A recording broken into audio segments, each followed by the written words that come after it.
naka-overtulog na kami. Oo. Yun yung nagigising sa akin. Baka kasi ginising na kayo, kakain na ako. Oo, totoo.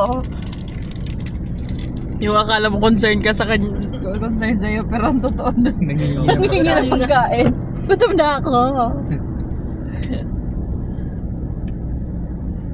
Parang kasi sa Bulacan, no? Kung saan ka pumunta, nandoon. Susunod. Bantay talaga. Papantayan ka niya talaga eh. Nung time kasi na nangungupahan kami, yun yung medyo mahirap talaga mag-alaga ng aso. Oo.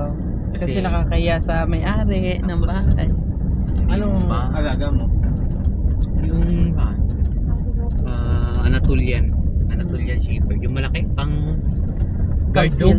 Oo. Ba, lalaki? Oh, Lalaki. Meron, ay, yun sa amin pa, yung aso Gan- pala ron, ano yung Ganda ng buntot nun. Belgian.